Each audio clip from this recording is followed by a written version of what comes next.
All right. Job site tour. So, dump trailer, got all of our stuff here. You guys seen this before on the channel probably. The door we installed, we did a little 4-inch riser with the cinder blocks down there.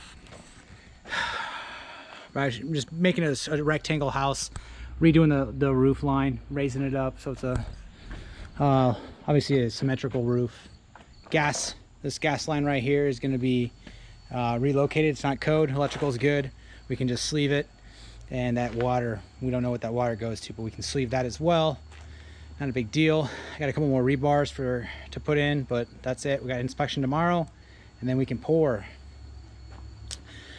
Found some old foundation, so AJ's got the concrete saw and we're taking care of it. He's taking care of it, I'm not lying. And then this is the gas line going, we're relocating it. So let's follow it. Pretty simple, pretty straightforward.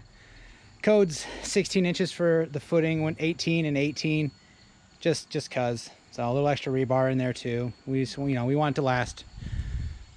Not gonna kill us. We obviously, the Generac was over there. We were locating it over here. That's where the gas line's gonna go. And then we gotta put the electrical back in here too. So this is the trench for the gas. Sorry for the vacuum, that's somebody else. Installed 2 glass block windows for the customer as well. Just gotta cut out the shims and then caulk it up. So yeah, so that's pretty much what we got going on. So cinder blocks will be next week, plus the wall framing in the walls, and week after should be roof. And she's got her own roofer, customer's got her own roofer, it's a friend, so he'll be taking care of that, because if you guys follow us, you know we don't do roofs. So instead of having two little humps, we're just gonna have one single one going straight across, and basically just it's gonna be, like shoot, I think it's like a 2.5 12 pitch. So super minor, super easy. Get you guys self one of these kind of jobs if you've never done, footings and a little bit of framing here. You can do small jobs like this. Really hard to mess it up. And just take your time, really. So let's get back into it. What's going on, guys? All right, so that's the job site we're currently working on. We have a couple other ones. I'll throw in some pictures maybe. Super simple jobs, but that's a major one. Like the title says, now this job I knew going in, like the main customer that I will probably never want to work for, and you do a little better job of weeding these ones out, is the OCD customer, the compulsive disorder customer for sure.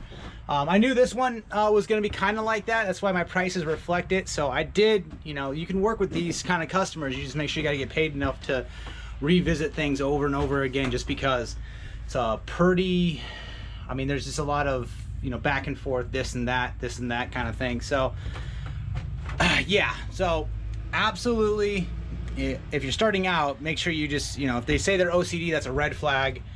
And if you see that everything's completely spotless in the house or whatever, they are sweeping the concrete, literally sweeping the concrete behind you kind of thing. So be mindful of that. This job that I'm working on, they are like that. The customer not so much, but the boyfriend is. And you just, you have in your contracts, it's going to have, you're not building to their standards, you're building to your standards, and it's contractor discretion when a job is complete. It says it in my contract. So if I build a wall and it's plumb true, level, straight, and as an arrow, but they come back and say it's, 1/254th, of an inch off, then they're just gonna have to build a bridge and get over it, right? So be mindful, absolutely. If knowing what I know now, would I have still done this job knowing how OCD they are? Yeah, probably, just because they know and I know, and I tell them, hey, this is the job. Yes. They've asked a couple times, hey, can you fill this one with the caulk? I told them no, that's it. I've already put 2 tubes into a certain area or the back of the house. Are you looking for a certain look? If you are, no problem. We can sign a change order. We can revisit this and make it, redo it with a different kind of caulk, different color. You just got to hit them where it hurts, which is usually the pocketbook, and your contract has to back it up. So you have a certain, it has to be detailed, has to be It has to back up your story as far as what's expected, and you have to have great communication. With all customers, you have to have great communication, but with OCD customers, you got to have great communication for sure, because yeah, absolutely. It's well, this one right now is we replaced a couple blocks, glass block windows. Well, we replaced regular windows with glass block ones. We had to take a washing machine down, and then we had to move a sink over. So I'll move the sink over probably about a half an inch. It's loose, so it had a flex hose, and now it started leaking. So now, obviously, since I moved it, I've got to repair it, which is no problem. Absolutely. Now they're saying that their washing machine is leaking as well. So since we touched that, we got to make sure that it's not anything we have to do. Which I have no problem saying, hey, tough stuff, that's a bad washing machine. But I want to make sure on my end that we didn't cause any issues with it at all, because if we did, then I'll fix it for sure. But that's the kind of thing you got to watch out for. Always have customers move their own stuff out of the way, move, you know, all their furniture, everything like that, because you know, if you move it and there was that spot on the back, you're just inviting kind of conflict. Say, hey, that drywall damage wasn't there before. Well, if they're moving the furniture, they're moving the table, whatever it is, nobody to blame but them, right? So just, you know, cut that out, cut it right off the top. You don't need to worry about it. Just have them do everything like that, and you worry about the contracting work for sure.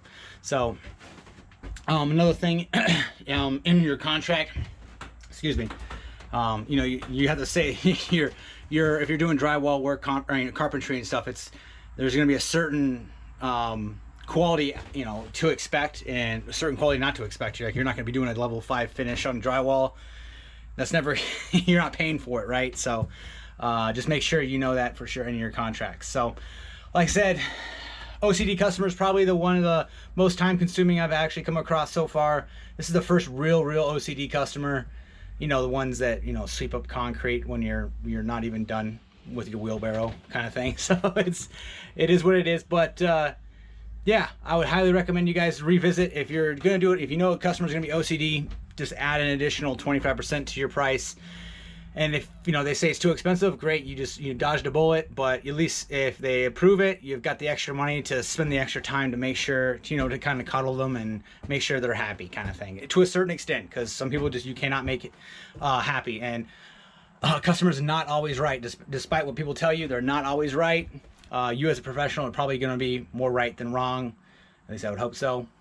Just because you know you're the professional, you know what you're doing, you know what's expected, what's going to pass code, etc., and you need to curb their expectations depending on what they have. You got to ask questions, make sure they know.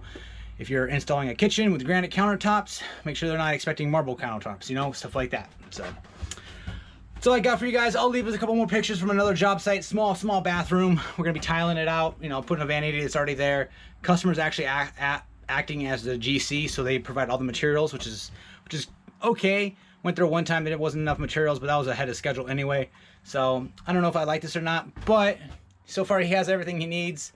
And you know, it's kind of nice not having to worry about pricing materials, going and getting them. If I need something, I can literally just go down and be like, hey, get me this material, because it's his responsibility and that's his burden to provide. So 38 square foot bathroom.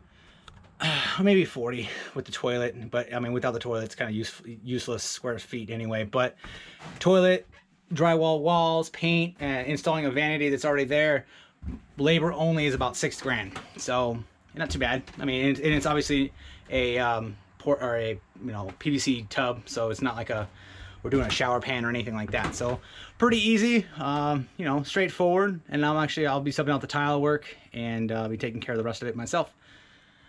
Like and subscribe, you guys. I'll see you on the next video. Appreciate it.